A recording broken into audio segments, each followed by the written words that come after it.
So apparently it is, what time is it? 2:30? 2:30? It's 2:30 in the morning. I can't sleep. I'm thinking too much. I'm drinking this red velvet cupcake red wine. It's really good. Oh my goodness. Isn't it crazy how you try to fall asleep and your thoughts are just racing?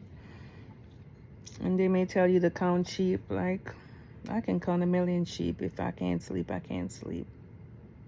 Counting sheep don't make no sense. Who says you should count sheep when you can't sleep? Who's gonna count sheep?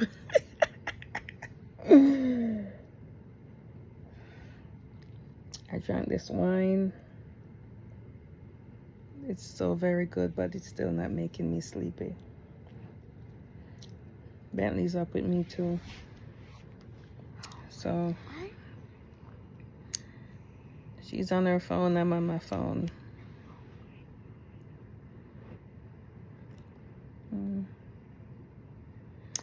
You know what?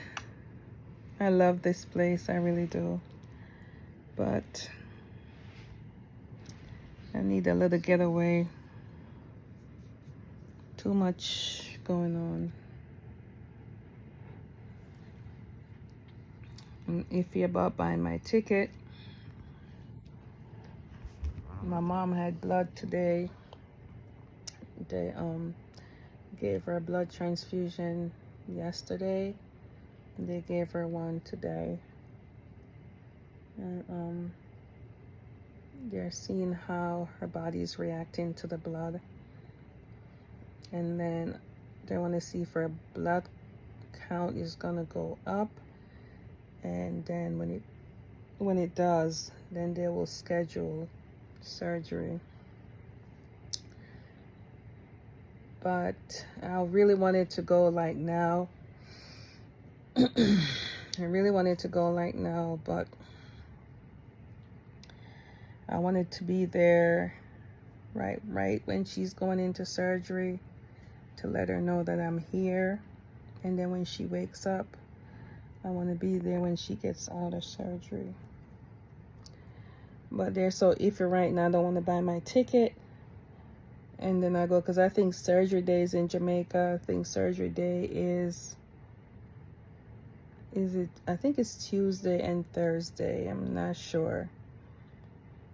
Because I wanted to buy my ticket for the 16th. But the 16th is next Friday. So hopefully the doctors will have some sort of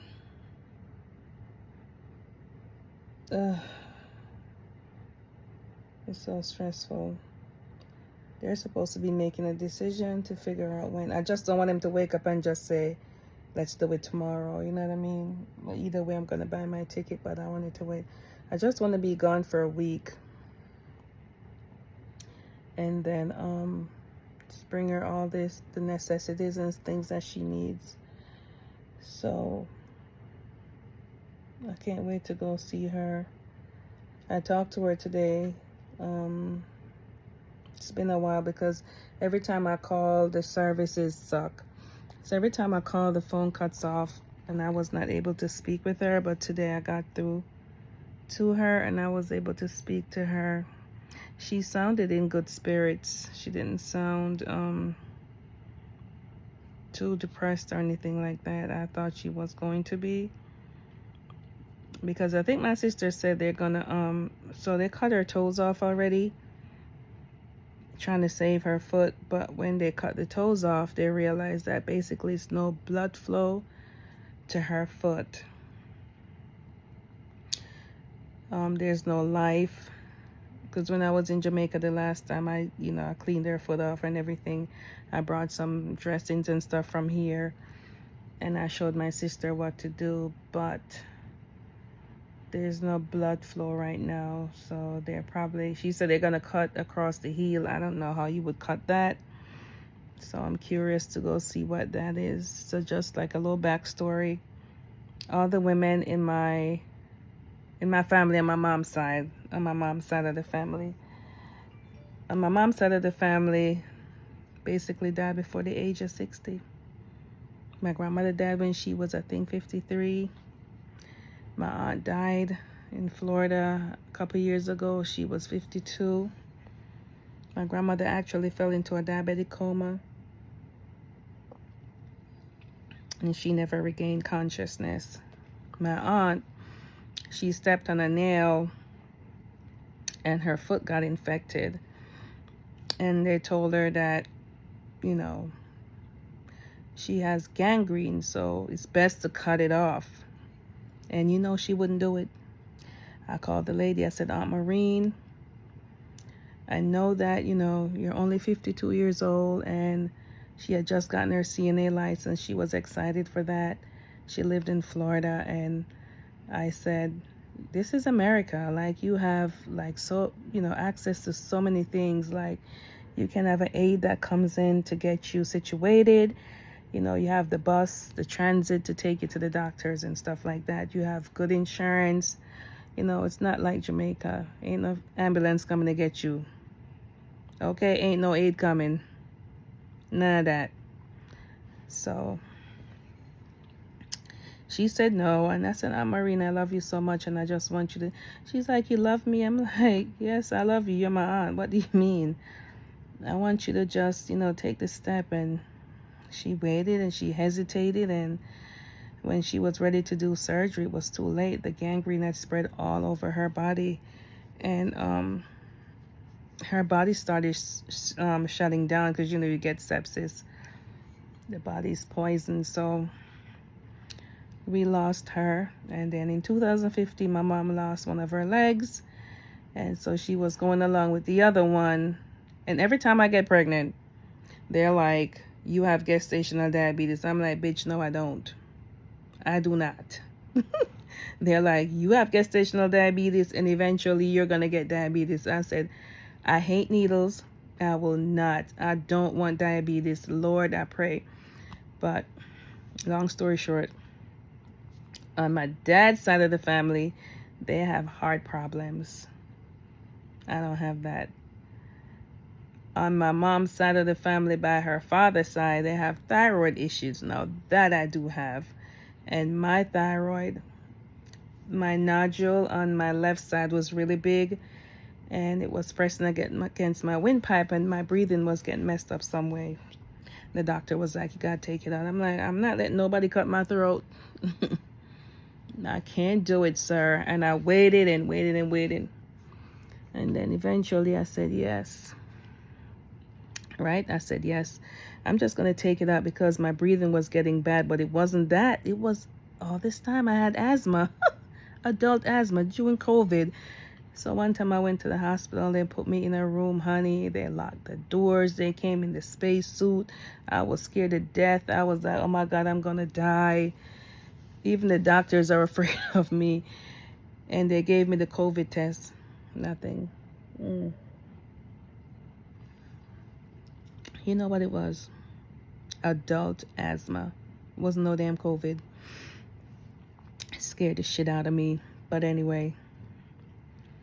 So I was being stubborn with my thyroid, and Dr. TC was like, we got to get it out. We're not even going to do a partial. We're going to take the whole thing out. And so I was like, whatever. So anyway, they took my thyroid out, right? Because like I told you, I thought that was the reason why my breathing was bad. And they could see that it was resting on my windpipe a little bit. But anyway, they took it out. They did a pathology test on my thyroid. And my thyroid had cancer in it. So you see how I was stubborn, and I waited all these years, and I kept putting it off and putting it off. What a mighty God we serve. That thing would have spread all over my body. I would have been dead.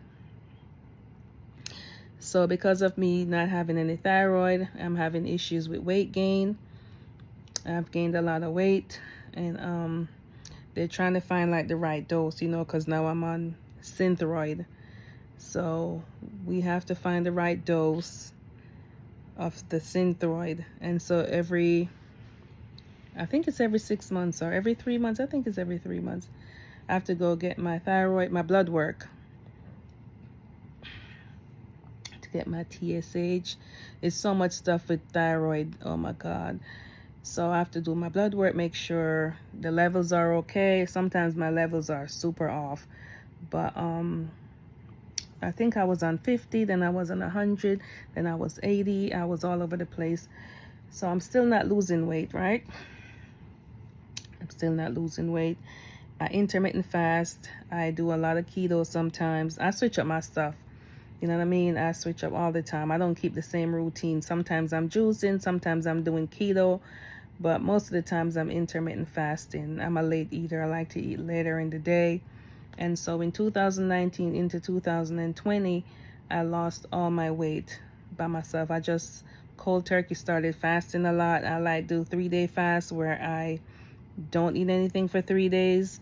I try to detox my body a lot. I did the keto egg diet for 3 days. I lost 10 pounds on that. So I do a lot of different random things, depending on how I'm feeling. And I said to myself yesterday, I said, I have got to lose this weight. I have to nip it in the bud. And then with my asthma, my pump, the Symbicort, it has steroids in it. And then when I was in Jamaica, I had a head injury. And so when I came back to the United States, I was in the hospital for a few days. They did a lot of tests, MRI, stuff like that. And so to help my brain to heal, they gave me steroids. So since I came back from Jamaica, I came March 3rd. March 3rd to last week, I've gained 23 pounds. The doctor said the steroids are going to blow you up, whatever. But I don't feel bad. At first I was like,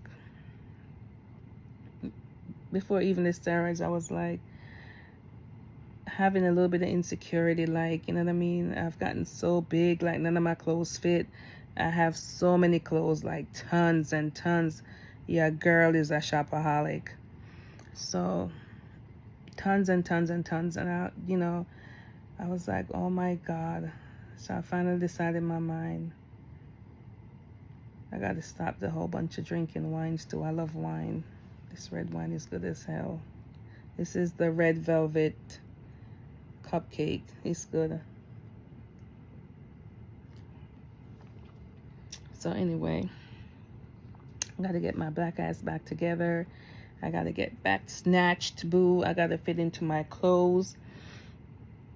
I had a plan for this year. This year I was going to,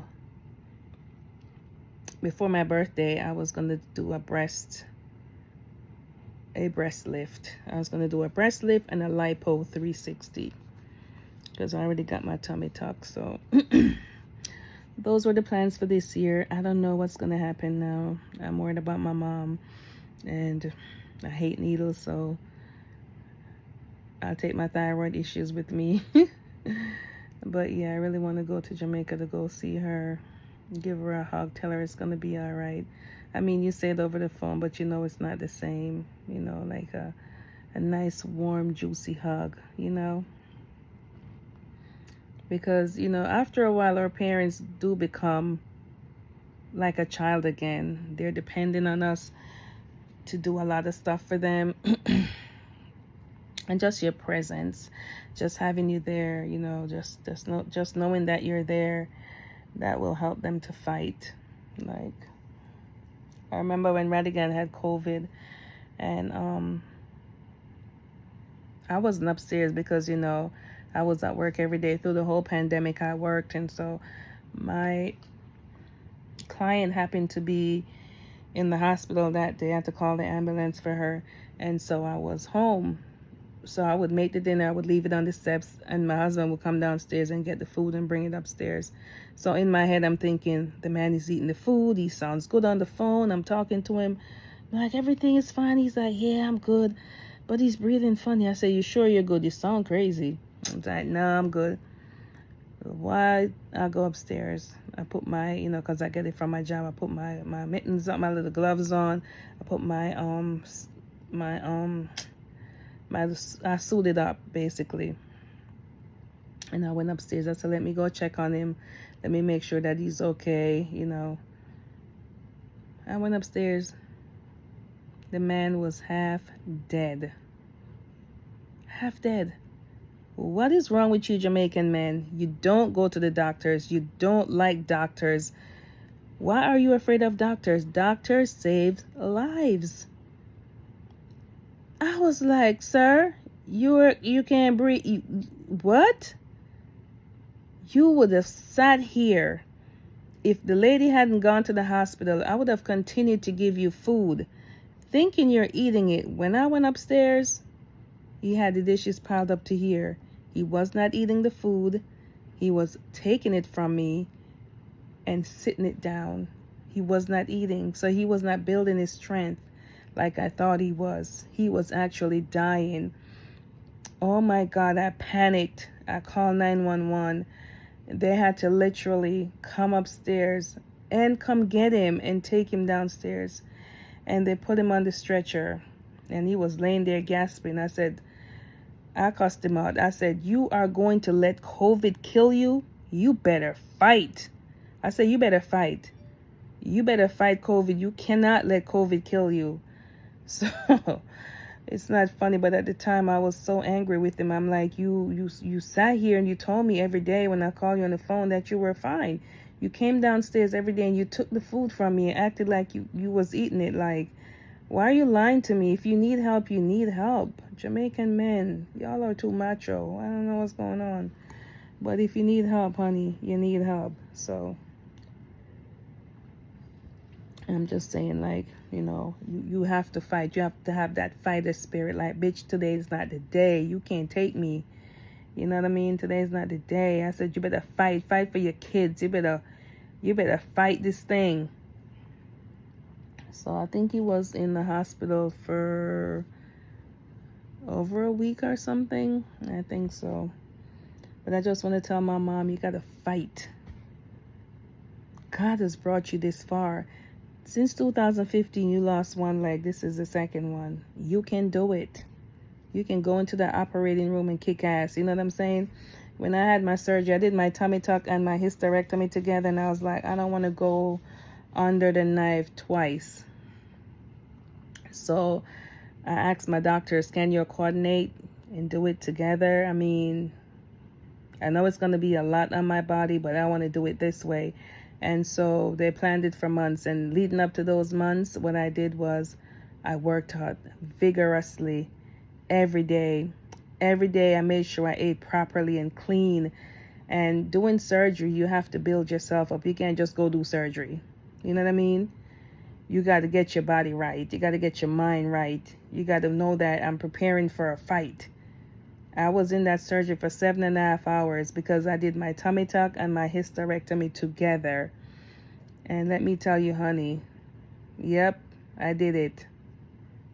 And then when I came home, I was out at the mall and doing stuff, you know what I mean? I was still bent over because the tummy tuck is still so tight, even now.